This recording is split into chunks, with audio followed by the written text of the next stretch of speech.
अब आपके दिमाग में एक सवाल आना चाहिए कि जब एक टाइम पे बंगाल और महाराष्ट्र या बिहार और गुजरात ऑलमोस्ट एक ही लेवल पे थे in terms of economic output, तो ऐसे कौन से रीजंस थे जिससे आज ये डिवाइड इतना बड़ा हो गया है। इंडिपेंडेंस के वक्त भले ही ईस्टर्न इंडिया में काफी इनइक्वालिटीज थी, पर इस रीजन के पास एक ऐसी ताकत थी जिसका देश में किसी के पास कोई ऑल्टरनेट नहीं था। Unmatched mineral wealth.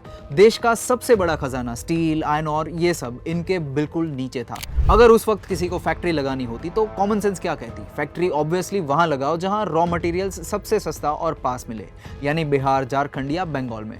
लेकिन फिर आता है ईयर 1952 और दिल्ली में एक ऐसी पॉलिसी बनती है जो इस पूरे रीजन की किस्मत और उनके नेचुरल एडवांटेज को हमेशा के लिए छीन लेती है। उस पॉलिसी का नाम था फ्रीट इक्वलाइजेशन पॉलिसी।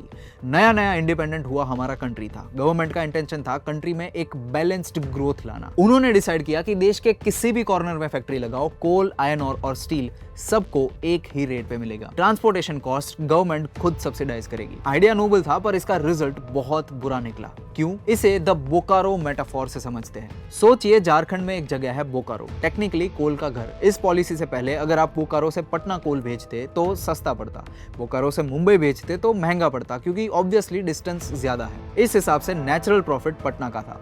एक बिजनेसमैन कॉस्ट बचाने के लिए फैक्ट्री पटना में ही लगाता। लेकिन इस पॉलिसी के आने के बाद क्या हुआ? बोकारो से मुंबई भी सेम प्राइस पे आ गया। अब एज एन इन्वेस्टर सोचिए, मुंबई में आपको कोल सेम रेट पे मिल रहा है, प्लस वहां सी है, पोर्ट्स है, इंटरनेशनल ट्रेड नेटवर्क्स है और स्किल्ड लेबर भी है। तो अब कोई पागल ही होगा जो अपनी नई फैक्ट्री पटना में लगाएगा।